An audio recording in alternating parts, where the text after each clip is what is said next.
हाताने खाता? कुणी कुठे बसून आणि कशा पद्धतीनं खावं हा ज्याचा त्याचा प्रश्न आहे. अहो हवं तर तुम्हाला नेहमीपेक्षा जास्त ऍडव्हान्स देतो मी. तुमचं काम होणार असेल तर मी तसंच करेन, मला पैसे नको. हे काय इतक्यात निघालात? थांबा की 2 दिवस. तरीही जर त्याचा राग शांत होत नसेल तर त्याला हे दाखवा आणि हसा. एखाद्या माणसाचा इतिहास खणून काढायचा असेल ना तर त्याचाच एखादा माणूस फितूर करून घ्यावा लागतो. डॅड डॅड मला फोटो दाखवा डॅड. डॅड मला फोटो दाखवा डॅड. डॅड मला फोटो दाखवा. नाही दाखवणार तुला. नाही, मी नाही दाखवणार तुला फोटो. फोटो दाखवा. नाही दाखवणार. नाही दाखवणार. नाही. मला फोटो दाखवता की नाही? नाही दाखवणार. दाखवता की नाही दाखवणार बोलला तुला एकदा. नाही दाखवणार? नाही दाखवणार. नाही दाखवणार? नाही दाखवणार. नाही दाखवणार? नाही दाखवणार. 12.5 रुपया गेला. हे कब्बशी चांगला होता. डॅड ही पोरगी तुम्ही माझ्यासाठी बघताय का तुमच्या होणाऱ्या वाईफच्या मुलीचा फोटो हा? हा तुझ्या स्टेप मॉमचा फोटो आहे. ही छोकरी तुमच्याशी लग्न करणार आहे डॅड. मग तुला काय वाटलं तुझ्या डॅड काय तुझ्यासाठी काय अशा तशा स्टेप मॉम आणेल काय? शेटजी तू काय असं आग लागल्यासारखं बोंबलत येते रे बिचारे? अहो शेठजी तसाच घोटाळा झालाय. म्हणजे सचिनची आई सचिनचं आणि आसावरीचं लग्न लावून द्यायला तयार झाली. गेली डॅड. ही छोकरी तुमच्या हातातून गेली डॅड. तुम्ही किती पण आरशात तोंड बघत राहिलात तर तरी पण गेली. आता फक्त स्वप्न बघत राहा डॅड. गेली.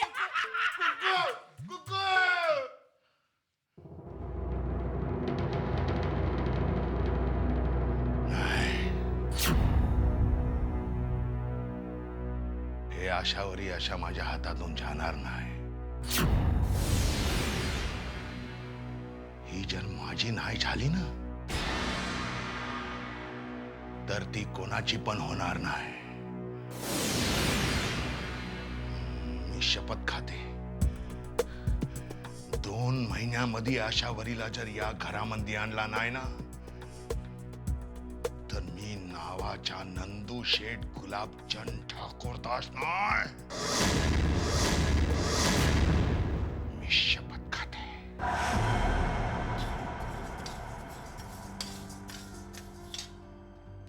काका येऊ का? असावरी या ताई, काय चाललंय? जेवणाची तयारी चालली आहे. काय आजचा मेनू काय? पालक पनीर, जिरा आलू, वरण भात, गोड पदार्थ, शिवाय मग मी काय मदत करू सांगा?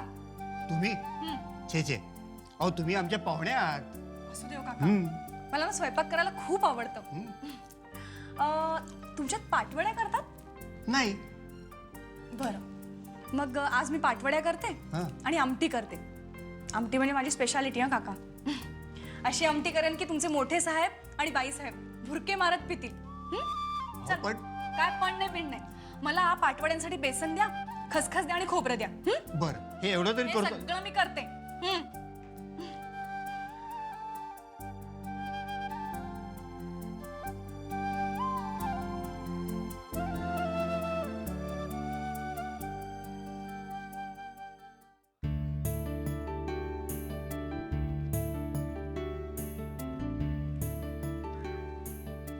आई चहा. अरे आई 1 मिनिट. नमस्कार कर. अगं असू दे बस बस. तिच्या आईने शिकवलं असेल तिला. हो, आईनीच शिकवलंय. रोज सकाळी लवकर उठायचं, मग स्वतःचं आवरून खाली यायचं, देवाच्या मोठ्या माणसांच्या पाया पडायच्या आणि मग दिवसाला सुरुवात करायची. सुमित्राबाईने अगदी चांगले संस्कार केले तर तुझ्यावर. हा, आईपेक्षा दादाने. काय संयोगिता? हो, खरं तर दानीच बऱ्याच गोष्टी शिकवल्या. म्हणजे त्याचा दराराच एवढा आहे ना की आमची नाही म्हणण्याची प्राज्ञाच नसते. आई ही बरोबर असली ना की कायम हिच्या दादाबद्दलच बोलत असते.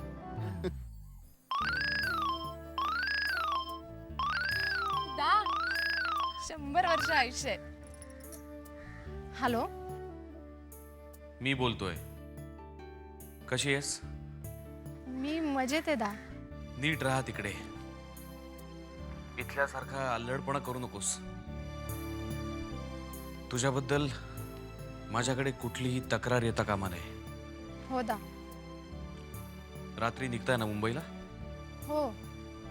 मी येतोय नागपूर एअरपोर्टला. नाही नाही, तू याची खरंच गरज नाहीये. अरे तुला उगाचच फेरा पडेल. आम्ही जाऊ. ठीक आहे. नागपूरला पोहोचल्यानंतर आणि रात्री मुंबईहून फ्लाईटने निघायच्या आधी मला फोन कर. हो दा. Enjoy yourself. बाय. काय म्हणाला का? नागपूरला येऊ का? मग सांगितलंयस ना नको येऊ म्हणून. नाही. हा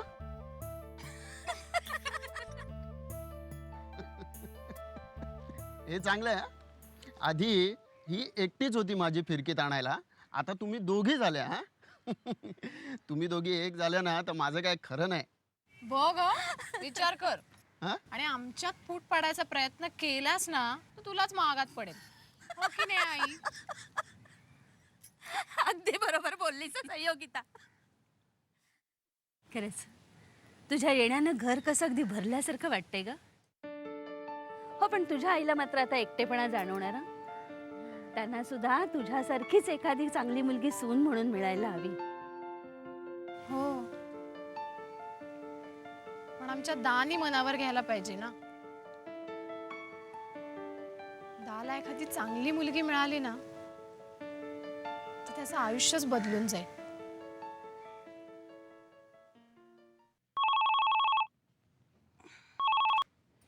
हॅलो. हॅलो सुधा, अगं मी बोलतोय. अहो तुम्ही इथे कसं काय केलात फोन? कसं काय म्हणजे? अगं रमलात की काय तिचं? कसं चाललंय? येत आहे ना परत? होय हो, खरं आजच निघायचं होतं पण हे लोक इतका आग्रह करतात ना की निघताच नाही आला आज. पण तुम्हाला सांगू, हर्षवर्धन सारखे विचारतायत मोहिते सर का नाही आले, मोहिते सर का नाही आले. खरंच तुम्ही यायला पाहिजे होतात. छान झालं लग्न. अगं तुला ठाऊक आहे ना किती कामं होती, नाहीतर आलोच असतो की. बरं पण तुम्ही एन्जॉय करताय ना? या या लवकर या, तुमच्याशिवाय करमत नाही तर आम्हा दोघांना. हो ना, माझाही जीव तिकडेच आहे खरं म्हणजे. तुमचे खाण्यापिण्याचे हाल होत असतील नाही? नाही नाही काही काळजी करू नकोस, आमच्या दोघांची वराडी मेजवानी चालली आहे इथं. या या लवकर या. हो नक्की येतो. हो ठेवू फोन? हो ठेव ठेव ठेव. वा छान घमघमाट सुटलाय.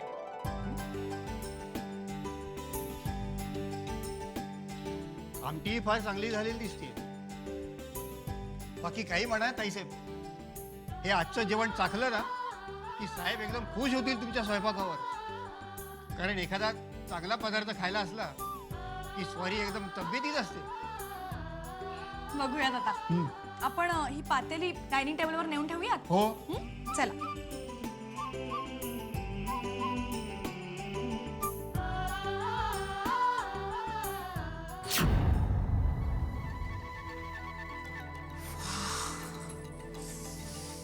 काय घमघमाट सुटलाय खरंच.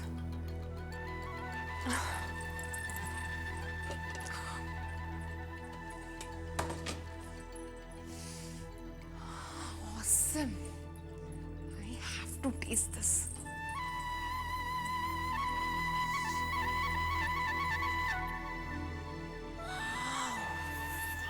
Fantastic.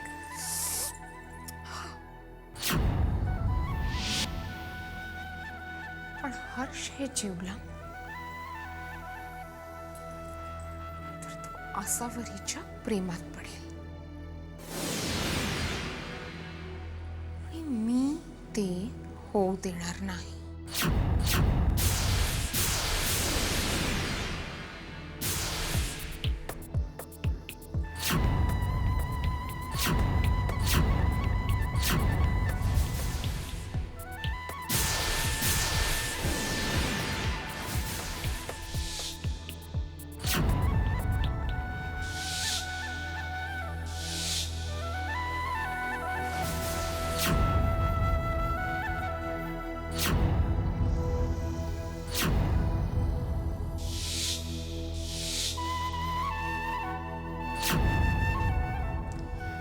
म्हणतात ना नावडतीचं मीठ आळणी.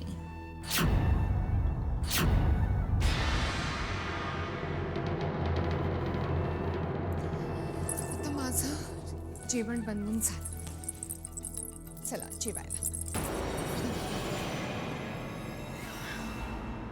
आनंद, तुमच्या लक्षात आहे उद्या काय तारीख आहे? हे का शिक्षकालाच विचारतेस? अगं रोज सकाळी दिनविशेष द्यावा लागतो, त्यामुळे दुसऱ्या दिवसाची तारीख लक्षात ठेवावीच लागते. मिस्टर आनंद, सामाजिक दिनविशेषाबरोबर वैयक्तिक दिनविशेषही लक्षात असावा लागतो माणसाच्या. अर्थात तुमच्या लक्षात असेल तर. आहे ना, काय? उद्याचा दिवस मी विसरूच शकत नाही. म्हणजे? कारण 5 वर्षापूर्वी याच दिवशी माझ्या हातून एक गंभीर चूक घडली होती. आनंद,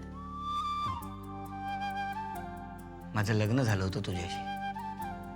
आनंद,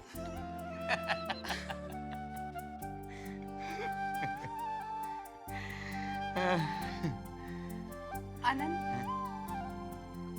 तुम्हाला खरंच वाटतं ती चूक होती? हे वेडी आहेस का तू? अगं मस्करी करत होतो मी. पण उद्या मी लवकर घरी येणार. हो, आणि आपण छान सेलिब्रेट करायचा आपल्या लग्नाचा वाढदिवस. खरंच? पण घरातच ना? अगं घराहून दुसरी सुंदर जागा जगात शोधून सापडणार नाही. मग आनंद, तुम्हाला नाही वाटत आपण घराबाहेर जावं म्हणून? हे बघ, खूप वाटतं, पण पावसाचा काही नेम आहे का? उद्या तुझ्यासाठी मी एक छानसं गिफ्ट बुक केलेलं आहे, मी साठवलेल्या पैशातून. काय? CD player. CD player? हो. काय एकदा का CD प्लेअर घरात आला ना की तू घर बसल्या चांगले चांगले चित्रपट पाहू शकशील. काही काही मराठी चित्रपट छान बनतात पण लागतच नाहीत, तेही तुला बघता येतील. नाटकं बघता येतील. तुझा वेळ खूप छान जाईल. आनंद, म्हणजे इकडे सीडीची लायब्ररी आहे का? अरे इकडे नसेल तर मी चंद्रपूरला जाऊन घेऊन येईन, त्यात काय एवढं. आनंद, तुम्ही सतत माझाच विचार करता का हो? म्हणजे दुसरीचा करू विचार? चालेल तुला? आनंद, तुम्ही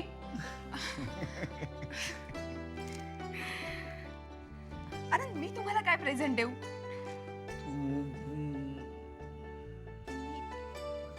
मी तुम्हाला हे काय?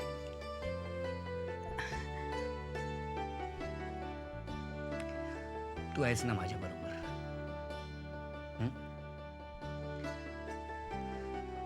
घरातलं समाधान, बायकोचं प्रेम, सुखी संसारासाठी याहून चांगली भेट दुसरी कुठली असू शकते?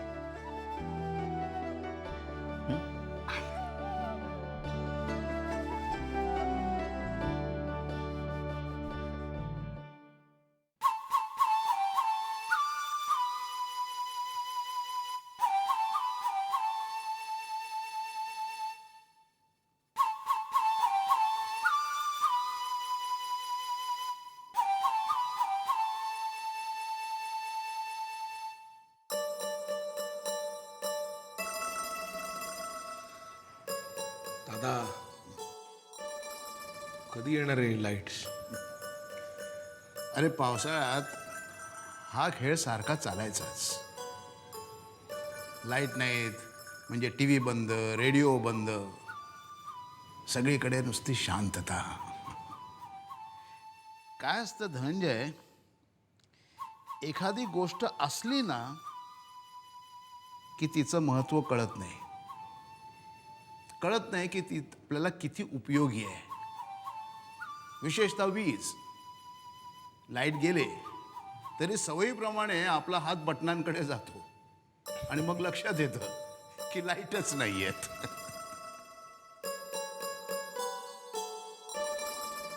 या बायकांचं सुद्धा अगदी तसंच असतं नाही दादा? घरात असल्या की वाटतं कटकट कटकट करतात. पण 2 दिवस कुठे गेले की कळतं त्यांच्या वाचून आपलं किती अडतं. आता ही उमाच बघ ना, दिवसभर बडबड बडबड बडबड करते. आता 2 दिवस इथे नाही आहे, त्यामुळे काय बोलणंच ऐकायला येत नाही. त्यामुळे मला असं वाटतं की मी बाहेर तर नाही झालो.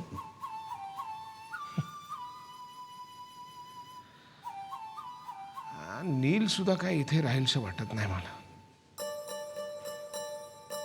धनंजय, नाही खरंच आहे रे. आणि मला सांग तरी का राहावं इथे? या आष्टीमध्ये त्याला काय भवितव्य काय? उद्या तो शिकला तर त्याला नोकरी कुठे मिळणार? मुंबईत नाही तर पुण्यात, फार फार तर चंद्रपूर, म्हणजे इथून लांबच नाही का. मग तो काय तिथेच सेटल होईल, तिथेच घर घेईल. कधी आला भेटायला सुट्टीचा तर काय आला तर आला, नाही तर नाही. मुली जातील एका पाठोपाठ लग्न होऊन.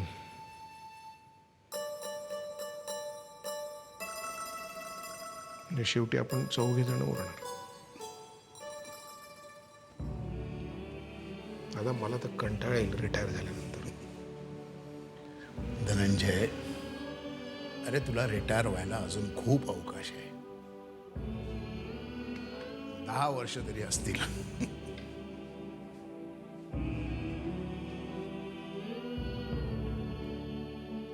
दादा तू म्हणे 10 वर्ष म्हणालास, पण बघता बघताही 10 वर्ष निघून जातील. बघ अजून 10 वर्षांनी आपण असेच बसलेले असू दोघे इथेच याच खुर्चीवर.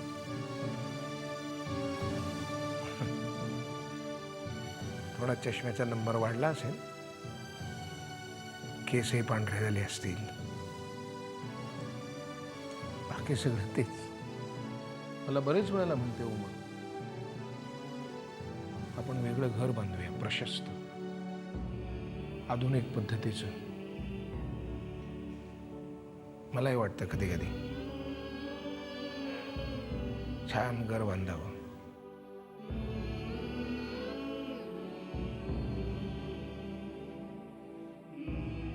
तू काय घर सोडून यायचं नाही.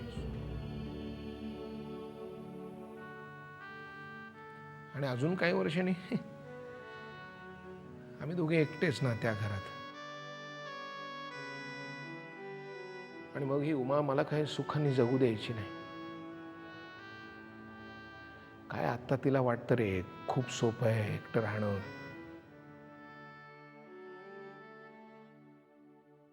कठीणच तरी ना.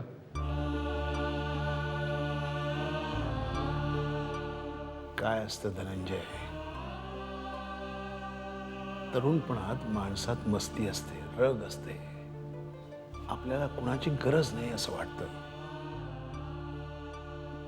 पण मग वय वाढत जातं,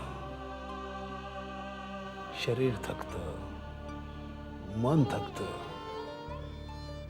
अशा वेळी कुणाची तरी साथ हवीशी वाटते. मन अगदी हळवं होत जातं रे. वाटतं की कुणाला तरी धरून राहायला हवं होतं. पण तोवर खूप खूप उशीर झालेला असतो. आणि म्हणून दादा मी काही तुला सोडून जाणार नाही.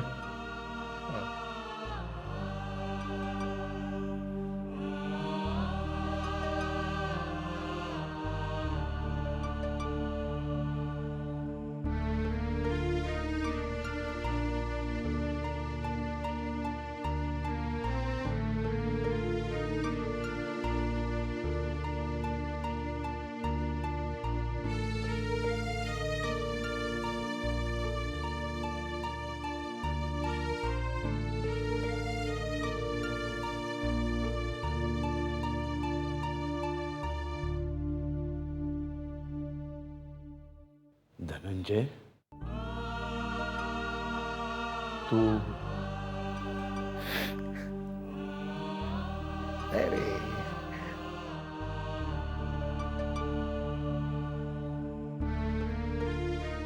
दादा तू सुद्धा रडतोयस.